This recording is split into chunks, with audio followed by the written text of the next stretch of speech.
3 days before Christmas, my phone buzzed with a group text from my parents. Family update. We think it's better if Paula doesn't show up this year. My stomach dropped as I watched the responses roll in. My brother Craig, my sister Allison, even my Aunt Susan. 29 years of family Christmases, and suddenly I wasn't welcome. My fingers trembled as I typed my reply. Perfect. You won't see me again either. Then I did something that would change everything forever.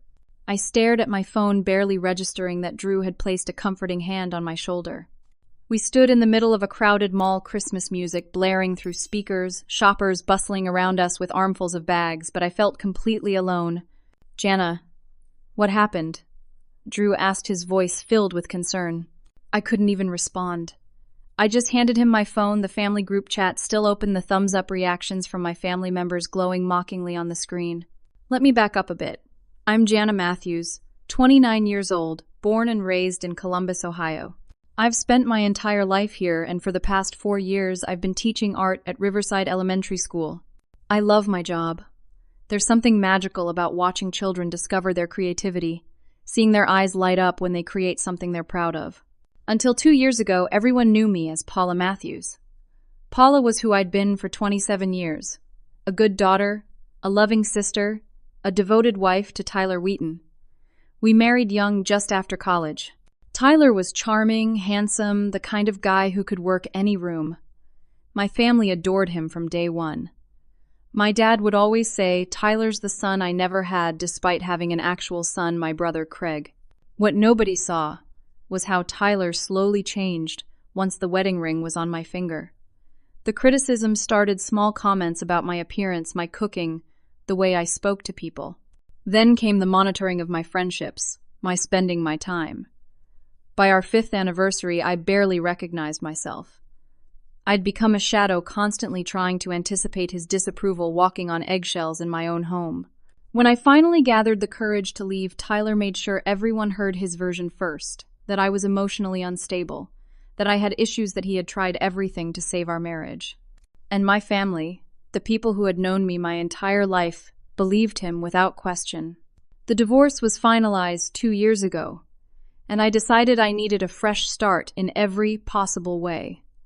I legally changed my name from Paula to Jana, a symbolic shedding of the person I had been molded into during my marriage. It wasn't a random choice. Jana was my grandmother's name, a woman who had always stood her ground and lived life on her own terms. My family initially pretended to support the name change. Whatever helps you heal, honey, my mother had said with a tight smile. But they never stopped calling me Paula. At first I made allowances. It's a hard adjustment. They've known me as Paula my whole life. They'll get used to it eventually. But 2 years later, the slip-ups continued, and I was beginning to suspect they weren't accidental at all. I'd been making progress, though. Weekly sessions with Dr. Winters, my therapist, had helped me rebuild my sense of self.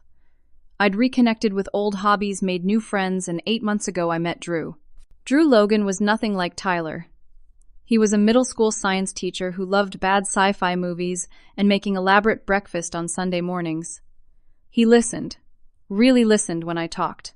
He asked questions about my art projects and remembered the names of my students when I shared stories from work. Most importantly, he respected my boundaries and encouraged me to stand up for myself even when it was uncomfortable. This Christmas was going to be significant.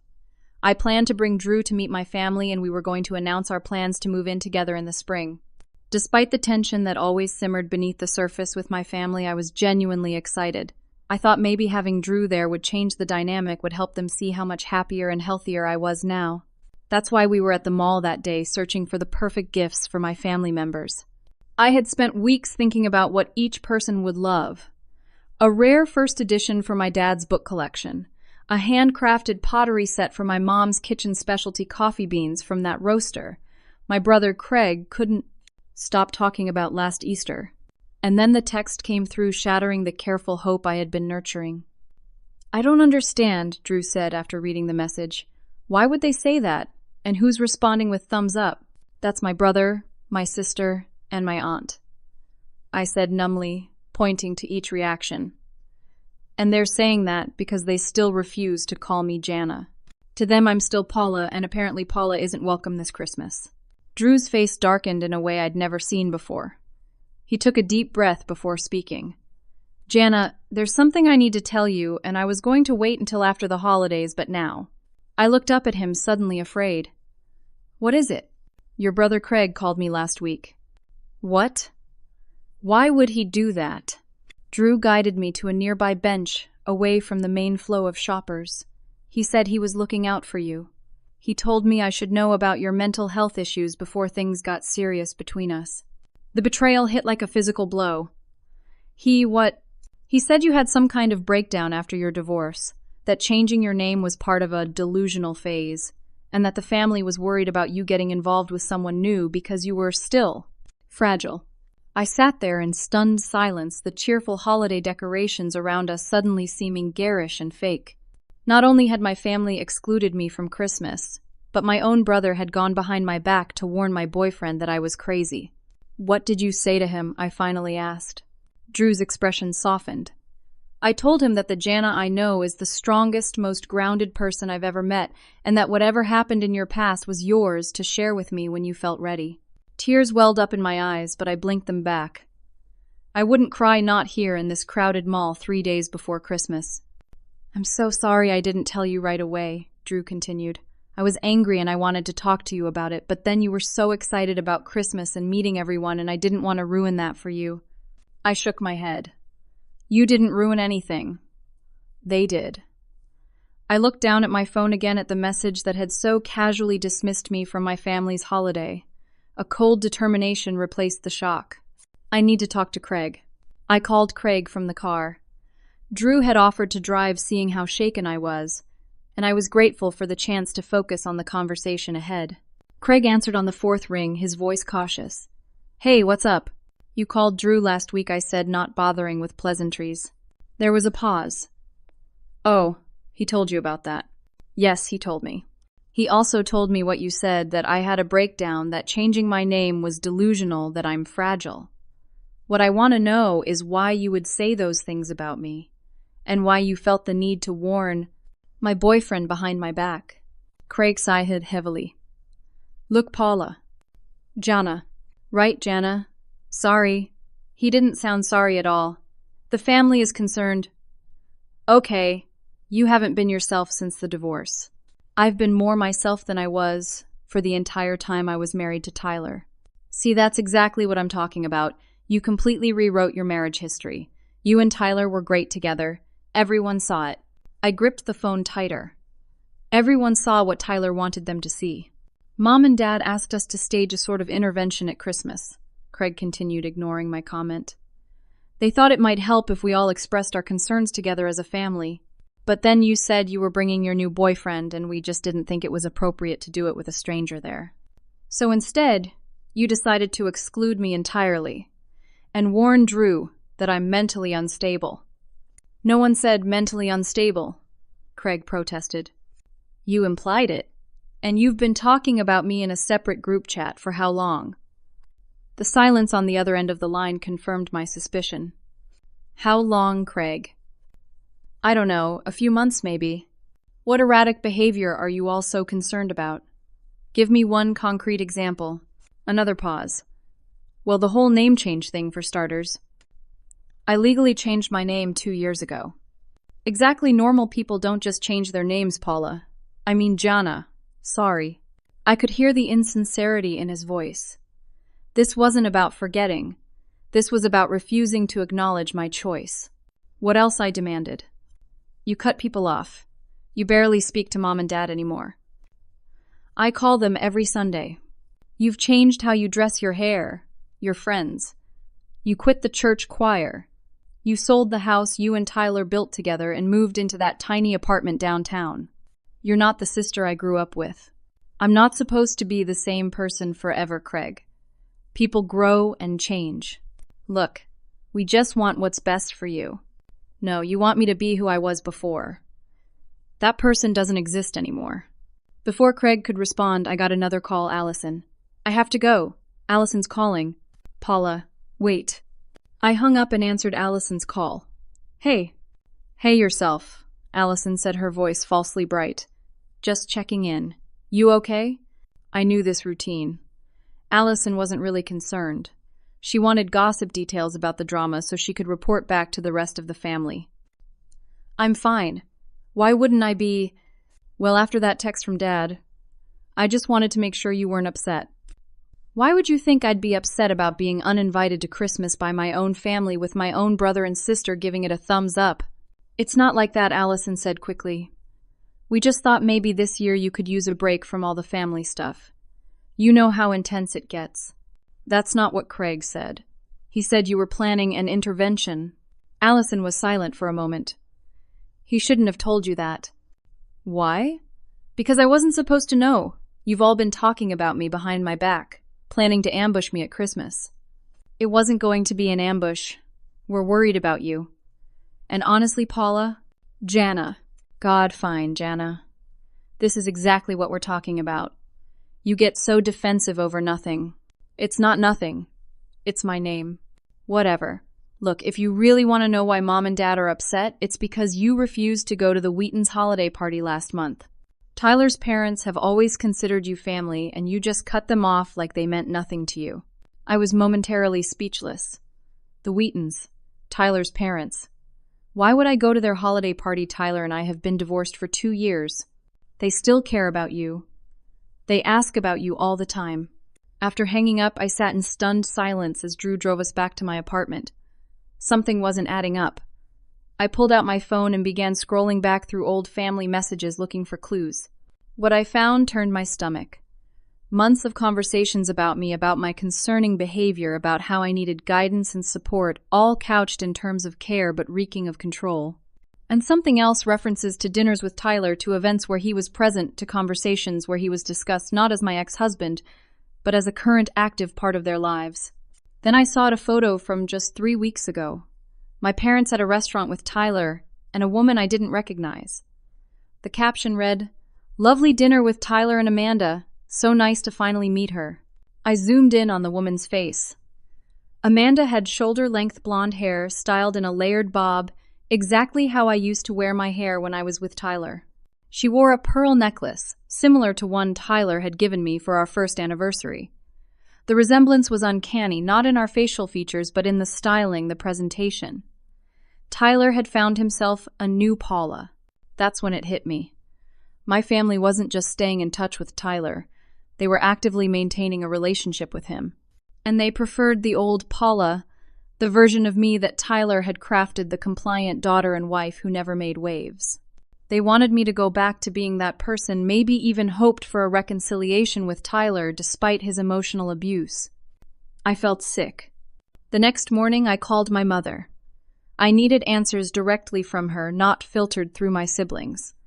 She answered on the second ring, her voice wary. "Paula, I mean Jana. Sorry, honey." "Mom, I want to understand why I'm being excluded from Christmas this year." She sighed heavily. "It's not exclusion, it's consideration. Your father and I think you need more time to heal, and family gatherings can be stressful." "I don't need more time to heal. I'm doing really well, Mom. I've been seeing Dr. Winters regularly. I love my job. I'm in a healthy relationship." "Yes, we heard about your new boyfriend." Her tone made it clear what she thought of that development. "His name is Drew, and I'd like for you to meet him. Don't you think it's a bit soon for that?" "It's been 2 years since my divorce, Mom." "Yes, but emotional healing doesn't follow a calendar, Paula." I clenched my teeth at her deliberate use of my old name. "Why are you and Dad still having dinner with Tyler?" The question caught her off guard. "What?" "I saw the photos, Mom. You and Dad had dinner with Tyler and his new girlfriend 3 weeks ago." "Oh, well, the Wheatons invited us and Tyler happened to be there with Amanda. We've known the Wheatons for years, Paula. We can't just cut them out of our lives because you and Tyler didn't work out." "Didn't work out, Mom. He was emotionally abusive. He controlled every aspect of my life. He isolated me from my friends. He made me doubt my own sanity." "Oh, honey." Her voice dripped with condescension. "Every marriage has its challenges. Tyler admits he wasn't perfect, but he really tried with you. You're the one who gave up and walked away." I couldn't believe what I was hearing. "So this is my fault." "I'm not saying it's anyone's fault. These things are complicated, but Tyler is practically family. He was part of our lives for 7 years. And I'm your daughter. I should come first. You're not being fair, Paula. We love you very much. We just want what's best for you. And right now, we think what's best is for you to take some more time for yourself, instead of rushing into another relationship or causing drama at family gatherings. The conversation went nowhere. My mother was firmly entrenched in her perspective, and nothing I said seemed to penetrate. We ended the call with nothing, resolved her last words a patronizing, "We'll talk after the holidays when you've had time to calm down." Calm down. As if my hurt and anger were just an overreaction, a symptom of my supposed instability. I spent the next hour pacing my apartment trying to process the conversation. Then, without fully thinking it through, I grabbed my car keys and headed to my parents' house. I needed to confront this situation face to face. It was early evening when I pulled into their driveway. The house was decorated for Christmas as always, white lights outlining the roof and windows, the big inflatable snowman my dad put up every year, dominating the front lawn, a wreath with a red bow hanging on the front door.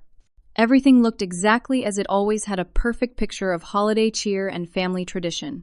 I rang the doorbell, heart pounding. My mother answered, her eyes widening in surprise. "Paula, what are you doing here?" I stepped past her into the foyer. "I thought we should finish our conversation in person." "This isn't a good time, honey. We're just sitting down to dinner." That's when I heard a familiar laugh coming from the dining room. Tyler's laugh. I moved before my mother could stop me, walking straight into the dining room.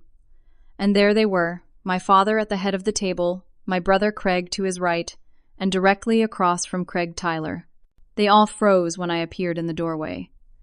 Tyler recovered first, his face settling into a concerned frown that I recognized all too well. It was the expression he used when talking about me to others. His poor Paula, she's so troubled look.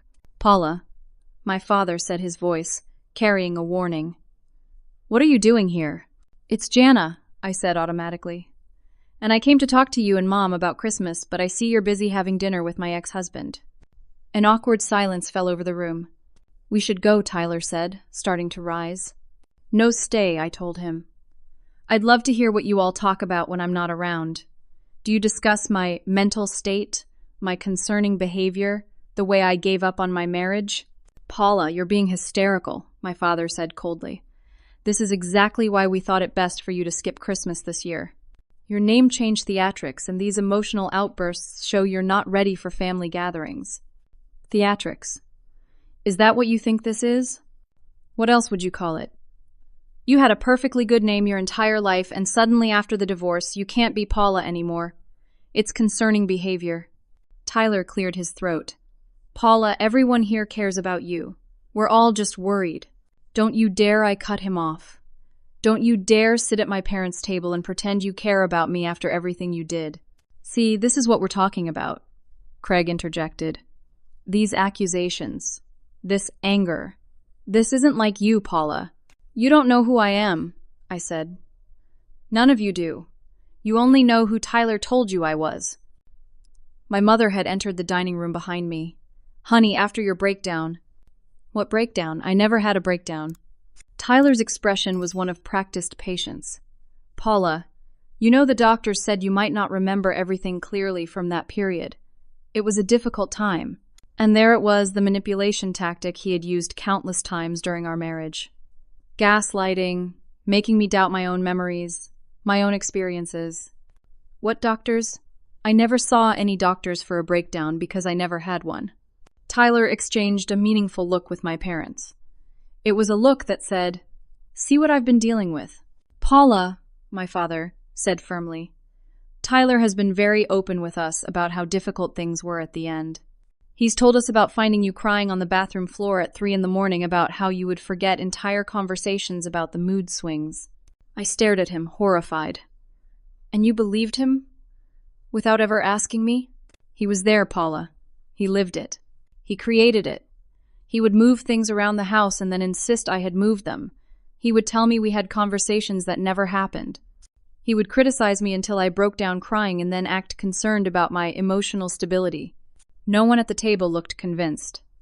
They were all watching me with expressions ranging from skepticism to pity. And your new boyfriend is enabling all this, my father continued. Craig told us how defensive he got when he tried to explain your situation. My situation? You mean when Craig called my boyfriend behind my back to tell him I was mentally unstable? Craig at least had the decency to look uncomfortable. I was trying to look out for you.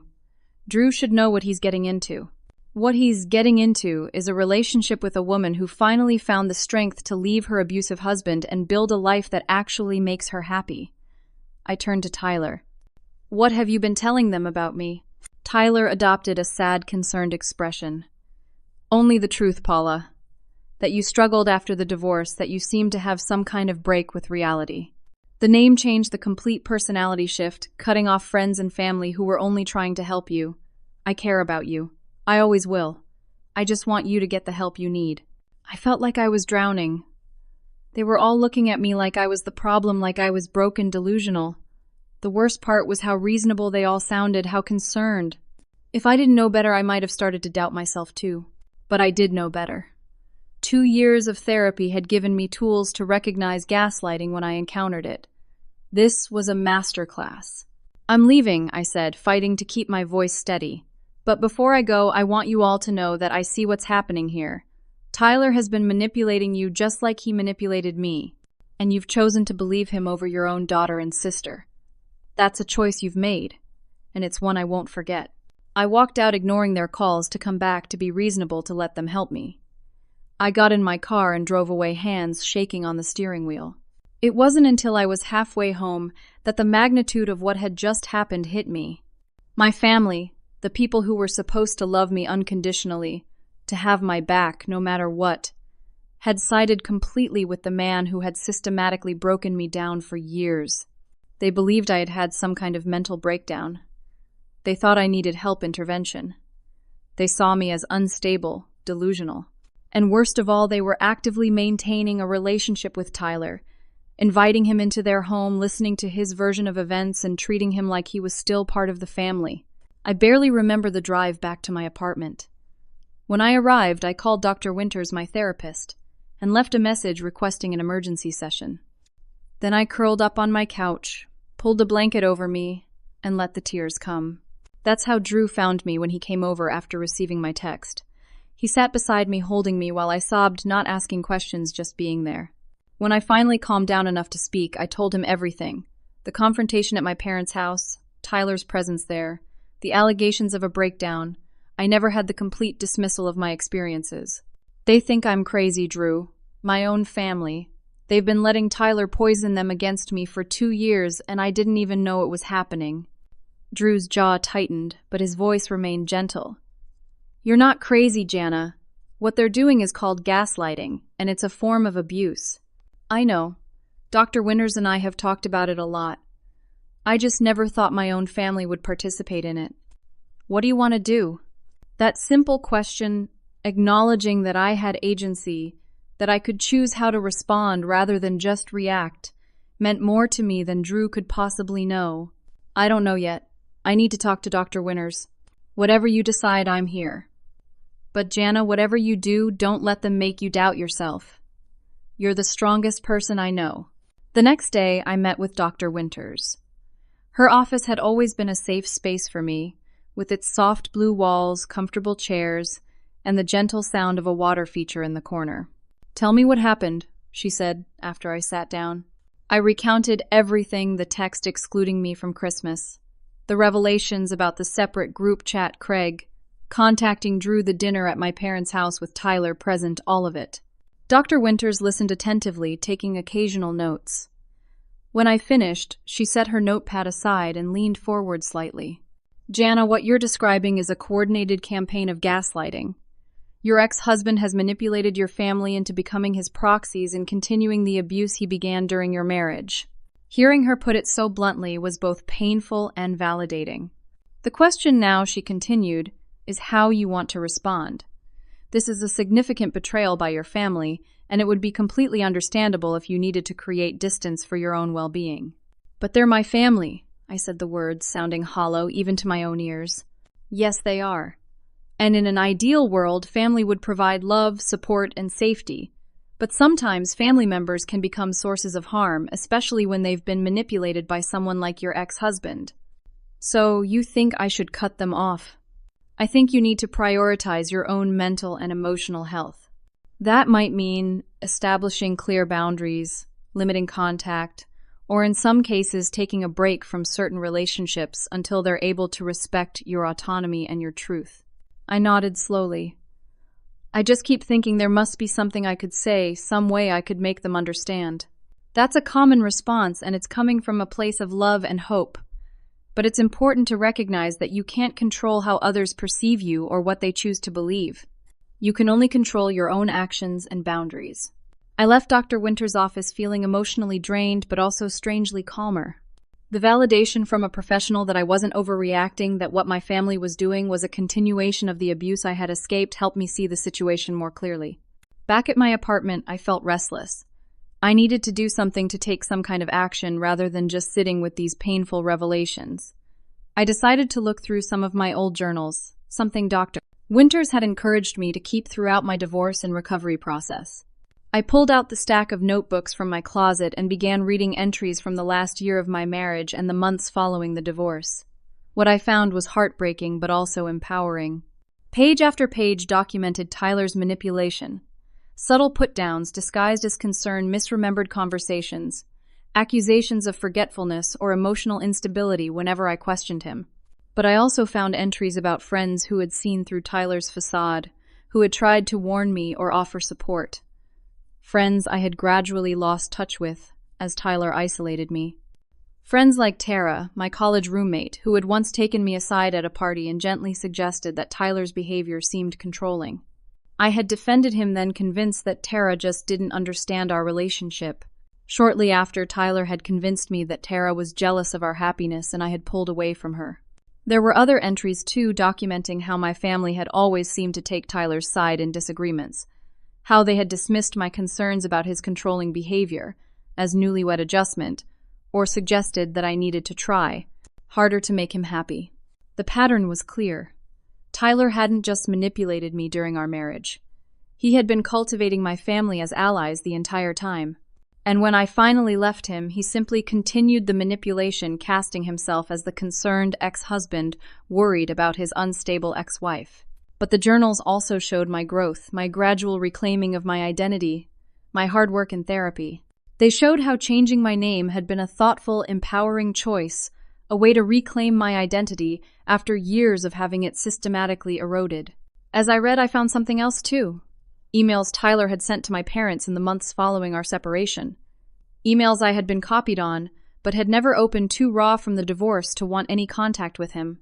I logged into my old email account and found them. What I read made my blood boil. Email after email, expressing concern about my mental state, references to incidents that never happened, subtle suggestions that I needed help, and support implications that I was unstable and potentially a danger to myself. In one particularly manipulative email, Tyler had written, "I'm worried about Paula's recent behavior. She's been talking about becoming a new person and leaving Paula behind. These kinds of dissociative statements concern me, and I thought as her parents you should be aware.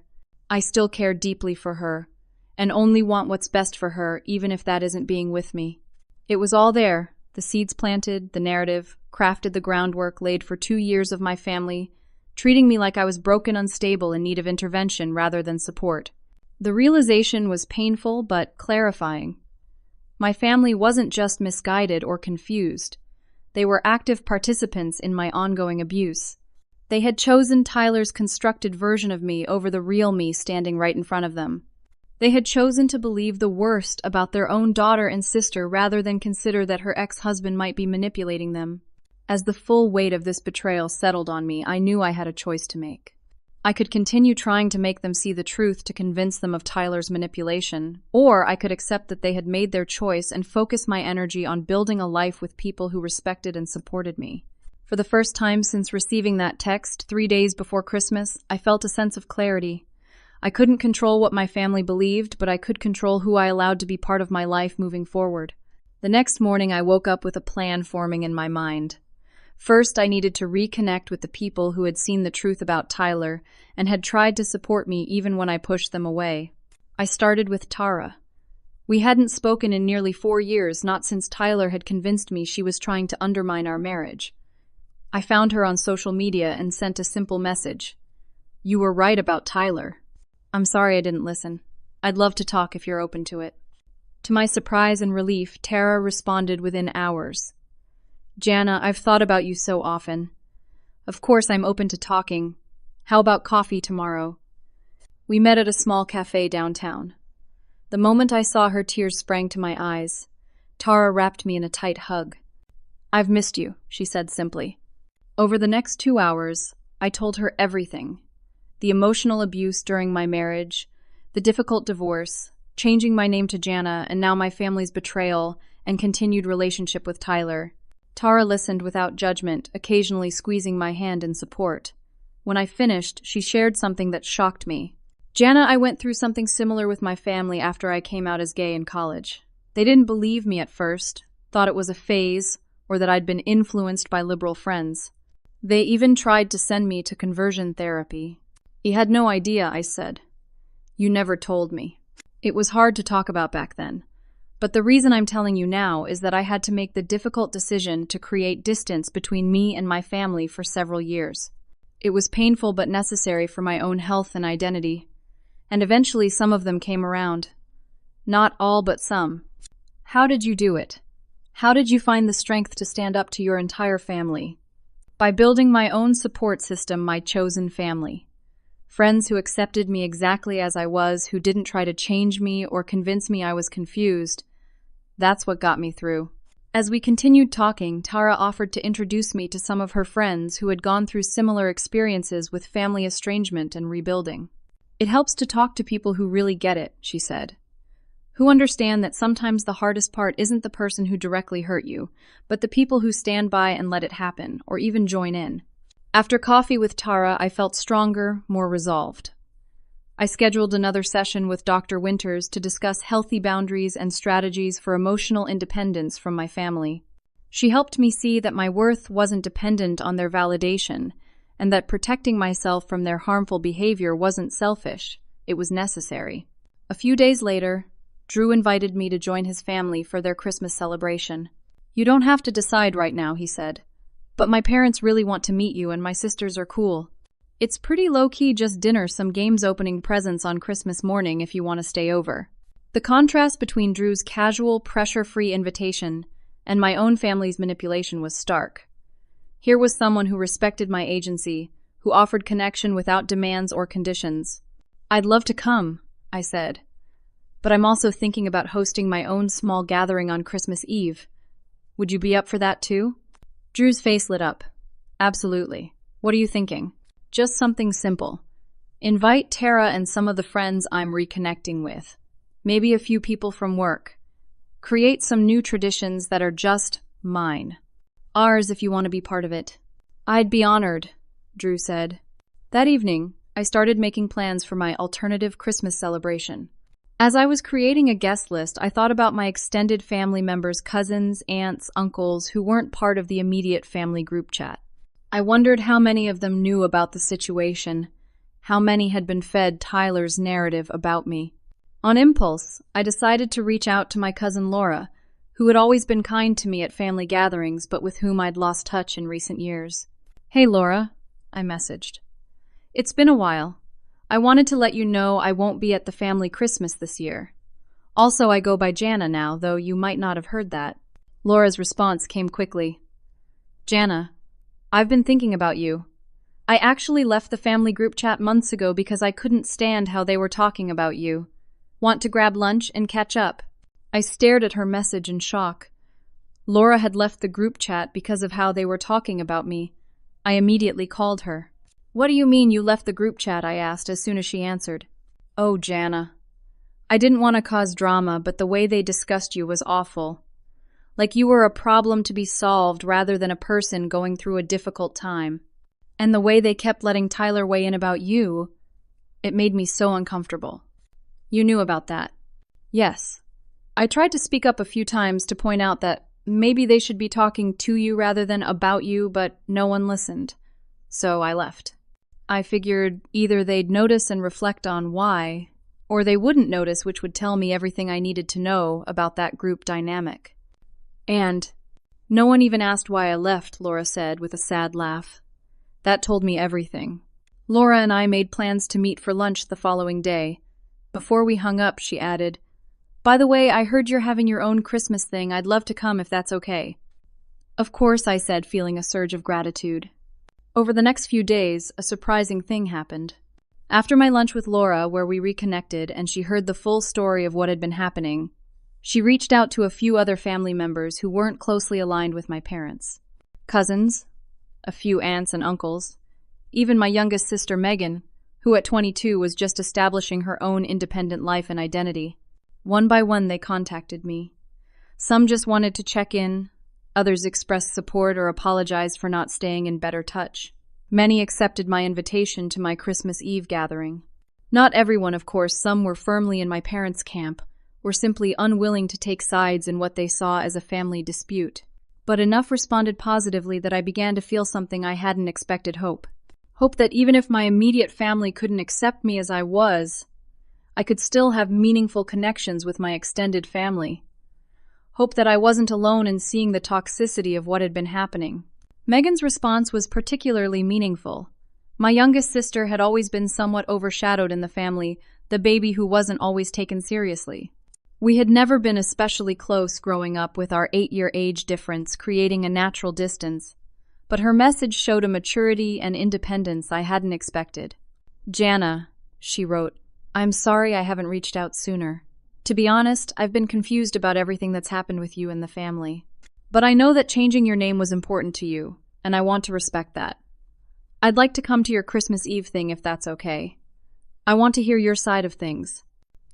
As Christmas Eve approached, my alternative celebration took shape. 20 people had accepted my invitation, a mix of old friends. I was reconnecting with new friends from work: Drew and a couple of his friends, and several family members who were choosing to support me, despite pressure to conform to the official family narrative. It wasn't the Christmas I had imagined when I'd been excitedly shopping for gifts for my immediate family just a week earlier.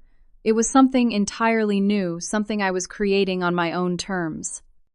And despite the pain that had led to it, I found myself looking forward to it with genuine anticipation. Christmas Eve arrived crisp and clear, with just enough snow on the ground to make everything look festive. Drew came over early to help me set up for the gathering. We had decided to host it at my apartment, which wasn't large but could comfortably fit the 20 people who had RSVP'd with some creative furniture arrangement. "I still can't believe how many people are coming," I said as we hung lights around the living room. "I can," Drew replied. "You're pretty amazing, Jana Matthews. People want to be around you." I smiled, feeling a warmth that had nothing to do with the mulled cider simmering on the stove. In the midst of this family crisis, I had discovered how many people truly cared about me. Not the version of me that Tyler had constructed, or my family wanted me to be, but the real me, Jana. Guests began arriving at 6. Tara came first, bringing a friend named Marcus, who'd experienced similar family dynamics. Then came colleagues from work, friends of Drew's, my cousin Laura, and her husband, and gradually more extended family members. The atmosphere was relaxed and joyful, with none of the tension that had characterized family gatherings in recent years. We shared food, exchanged small gifts, and told stories. No one called me Paula, no one questioned my choices, or treated me like I was fragile or unstable. Around 8 o'clock, there was another knock at the door. When I opened it, I found my Aunt Susan standing there looking nervous. "Aunt Susan," I said, surprised. "I thought you were going to my parents' party." The thumbs up she had given to my exclusion from the family Christmas was still fresh in my mind. I did earlier. She fidgeted with her purse strap. "But I couldn't stop thinking about you, Jana." She emphasized my name deliberately. "I'm sorry about that thumbs up. I didn't really think about how hurtful it would be. I just went along with what everyone else was doing." "Why are you here now?" I asked, not ready to simply accept her apology and move on. "There's a family emergency meeting happening at your parents' house about the Paula situation. They're all there, your parents, Craig, Allison, and..." She hesitated. "Tyler finished for her." She nodded. Yes. And I just couldn't sit there anymore and listen to them talk about you like you're a problem to be solved rather than a person to be respected. So, I left. I studied her face looking for signs of deception or manipulation. Finding none, I stepped back. Would you like to come in? She nodded gratefully. If that's okay. Of course. There's plenty of food and we're just about to start a game. As Susan integrated into the gathering, I pulled Drew aside and told him about the emergency meeting happening at my parents' house. What are you thinking? He asked, knowing me well enough by now to recognize the look on my face. I'm thinking I'm tired of being talked about instead of talked to. I'm thinking I want to confront this situation head-on once and for all. Drew nodded slowly. Do you want company? Yes, I said without hesitation. You and maybe Tara if she's willing. I could use the support. Tara agreed immediately when I asked her. You shouldn't have to face that alone, and sometimes it helps to have witnesses who aren't emotionally involved with your family. I let the rest of the gathering know I needed to step out for a bit, but encouraged everyone to continue enjoying themselves. Then Drew, Tara, and I got into Drew's car and drove to my parents' house. The familiar Christmas decorations seemed almost mocking now as we approached the front door. I took a deep breath and rang the doorbell. My mother answered, her eyes widening in surprise when she saw me. Paula, what are you doing here? It's Jana, Mom, and I heard there was a meeting about me.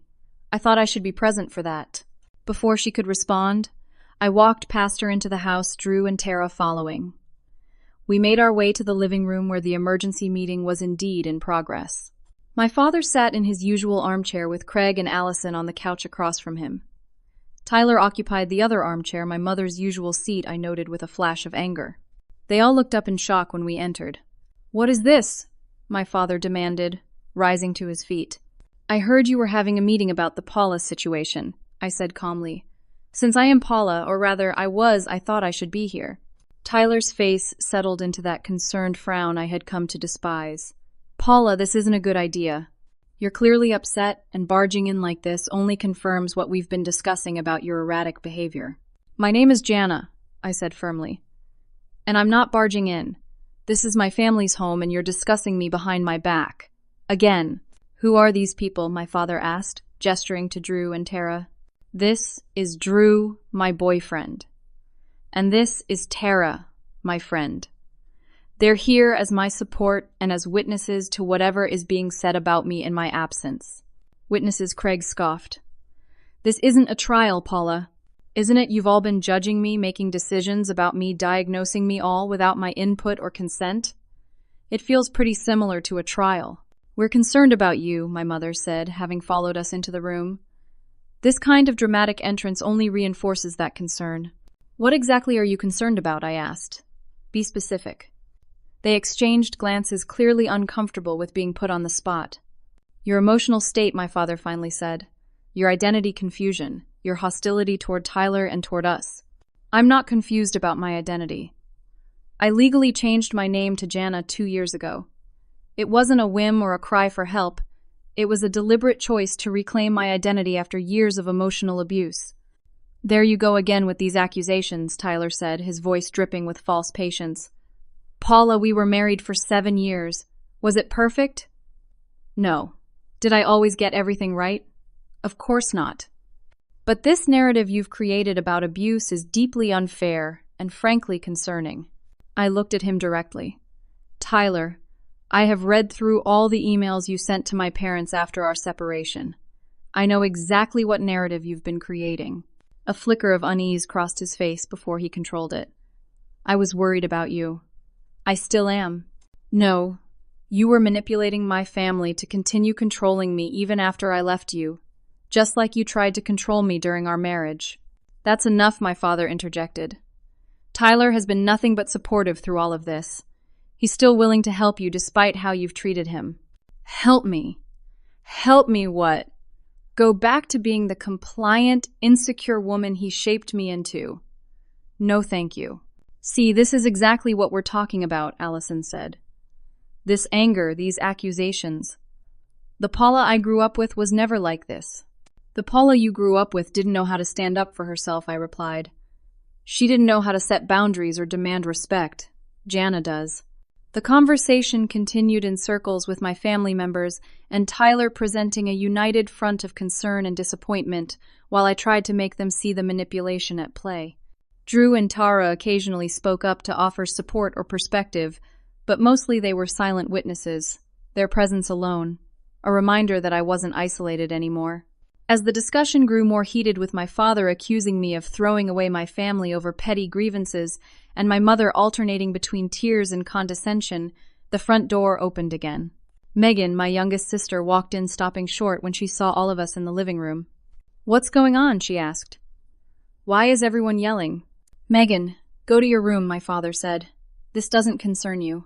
"If it's about Jana, it concerns me," she replied, surprising everyone with her firmness. "She's my sister, too." "This is an adult conversation," my mother said. "We're trying to help your sister, and she's being uncooperative." Megan looked at me, then at Tyler, then back at me. "Why is he here?" she asked, pointing at Tyler. "He's not family." "Tyler has been very helpful in giving us insight into Paula's Jana's state of mind," my father explained. "He lived with her for 7 years. He knows her better than anyone." "Does he?" Megan challenged. "Because from what I remember, he spent those 7 years telling her who she should be rather than getting to know who she actually was." A stunned silence fell over the room. No one had expected this from Megan, who had always been the quiet one, the peacekeeper. Tyler recovered first. "Megan, I understand you want to support your sister, but you don't have all the facts. Paula has been struggling with some serious issues." "It's Jana," Megan interrupted. "And I think I have more facts than you realize." She turned to face our parents. "Did you know that Tyler tried to get me to spy on Jana for him after they separated? He would text me asking what she was doing, who she was seeing. When I told him I wasn't comfortable with that, he started implying that if I really cared about my sister, I would help him keep an eye on her." I stared at my sister in shock. "He did what?" Megan nodded. "I should have told you sooner, but I didn't want to add to your stress during the divorce. And to be honest, I was a little afraid of getting in the middle of it all." "You were 17, I said. "You shouldn't have had to deal with any of that." "This is ridiculous," Tyler said, but there was a new tension in his voice. "I was worried about Paula Jana and asked Megan to let me know if she noticed anything concerning. That's all." "That's not all," Megan insisted. "You told me that if Jana started acting erratic or talking about changing her name, I should tell you immediately because it might mean she was having a psychological break." He was setting the groundwork, I realized aloud, planting the seeds of the narrative he wanted everyone to believe. My mother looked uncertainly between Tyler and Megan. "Is this true, Tyler?" For the first time, Tyler looked genuinely uncomfortable.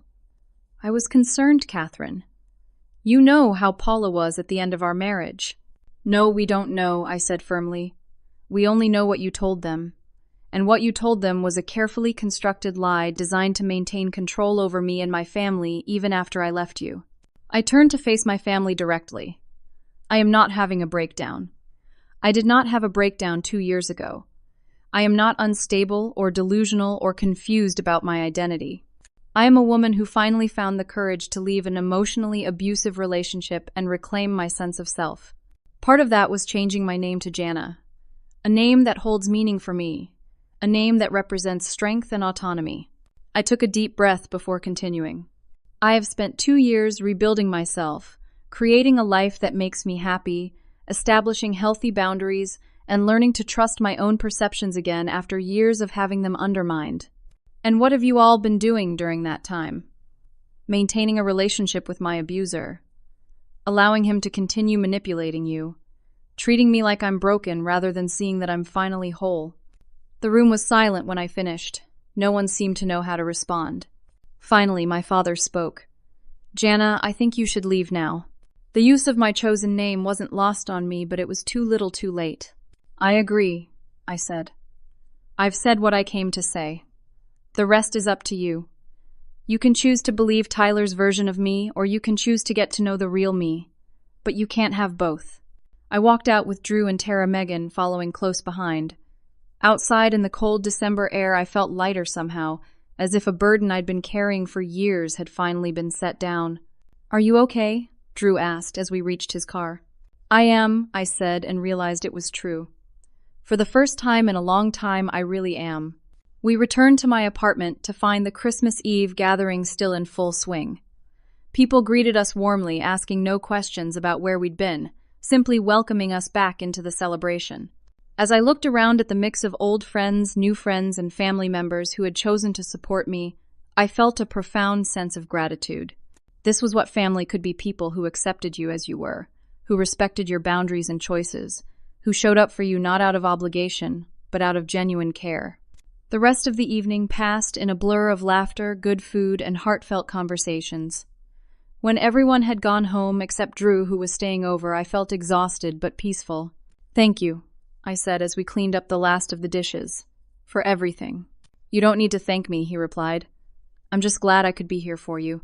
I know tonight wasn't the Christmas Eve either of us imagined having." Drew smiled. "Maybe not. But in some ways, it was better, more real." I nodded, understanding exactly what he meant. The evening had been authentic in a way that family gatherings rarely were. No pretense, no walking on eggshells, just genuine connection. Christmas Day brought a new tradition: breakfast with Drew, then dinner with his family. His parents welcomed me warmly. His sisters teased him in a way that was affectionate rather than cutting, and no one asked intrusive questions about my family situation. In the days that followed, I received a mix of responses from my immediate family. My father sent a terse email saying he needed time to process everything. My mother called twice, leaving voicemails that oscillated between apology and defensiveness. Craig remained silent. Allison sent a text that simply read, "I'm sorry, things got so messy." None of them directly addressed the revelations about Tyler's manipulation or their own complicity in it. None of them acknowledged the harm they had done by excluding me from Christmas, by discussing me behind my back, by believing Tyler over me. But at least they were using my name Jana, not Paula, in their communications. It was a small step, but a significant one. Megan, on the other hand, made a point of staying in touch. We met for coffee several times in the weeks after Christmas, gradually building a relationship, as adults, rather than just sisters separated by age and circumstances. "I always looked up to you," she confessed during one of our conversations. "Even when everyone else was saying you were going through a rough patch or having a breakdown, I could see how much stronger you seemed after leaving Tyler." "Why didn't you say anything?" I asked gently. She shrugged. "I was still living at home, still financially dependent on Mom and Dad. And to be honest, I didn't have the confidence back then to stand up to everyone. And now," Megan smiled, "now I'm learning. From you, actually. Seeing you set boundaries, refuse to be gaslighted, stand in your truth even when it would be easier to go along with what everyone wants from you. It's inspiring, Jana. Really." 6 months after that tumultuous Christmas, my relationship with my immediate family remained strained but was slowly evolving. My father had finally agreed to meet with me one-on-one without my mother present, without Tyler's influence hovering in the background. It was a difficult conversation full of old patterns and defenses, but by the end there was a tacit acknowledgement that things needed to change if we were to have any relationship at all. My mother was finding it harder to adjust. Years of believing Tyler's narrative about me had calcified her perception, and she struggled to see me clearly. But she was trying in her way, making small efforts to respect my boundaries and acknowledge my autonomy. Craig eventually reached out, offering an awkward apology for calling Drew behind my back. It wasn't a complete acknowledgement of his role in the family dynamics, but it was a start. Allison remained the most distant, uncomfortable with the disruption to the family system, and unwilling to examine her part in it.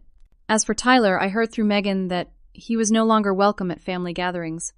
The revelations about his attempts to manipulate her had been the final straw for my parents, forcing them to reconsider everything else I had been saying about him. Meanwhile, my life with Drew was flourishing.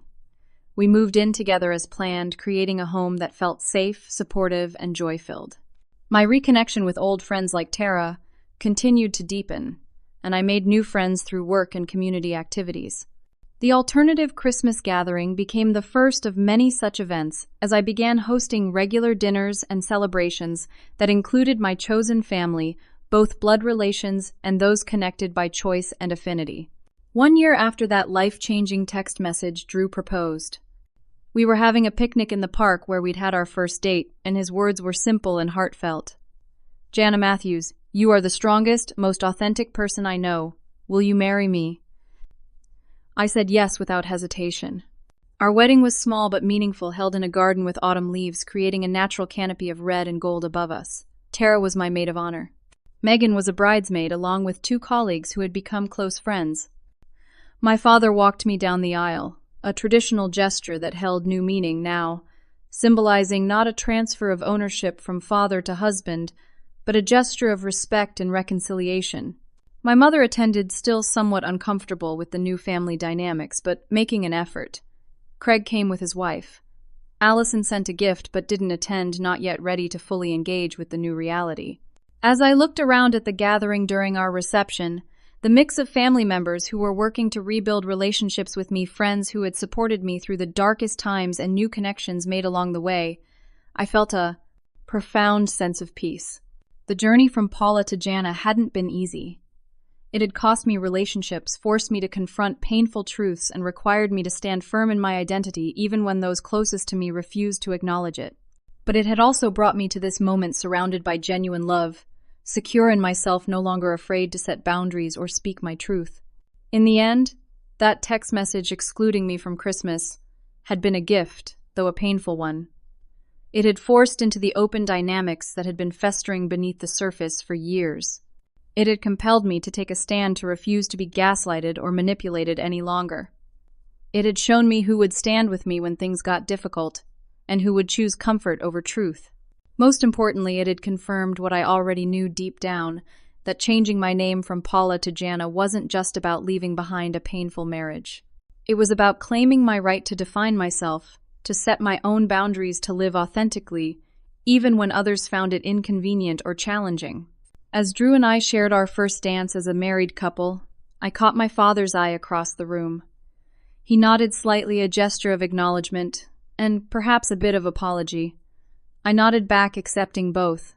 We had a long way to go in rebuilding our relationship, but the foundation was there, a new understanding based on respect rather than control, on seeing me as I am, rather than as others wished me to be. The journey from receiving that devastating text message to this moment of joy and connection hadn't been linear or easy. There had been setbacks along the way, moments of doubt and pain. But standing in my truth, surrounded by people who supported and respected me, I knew I had made the right choice. Paula was gone, and Jana, strong, authentic boundary-setting Jana, was here to stay. Have you ever had to set difficult boundaries with family members who couldn't accept your growth or changes? How did you navigate those challenging waters while still taking care of your own emotional health? I'd love to hear your thoughts in the comments below. And if this story resonated with you, please like, subscribe, and share with others who might need to hear that it's okay to stand in your truth, even when those closest to you struggle to accept it.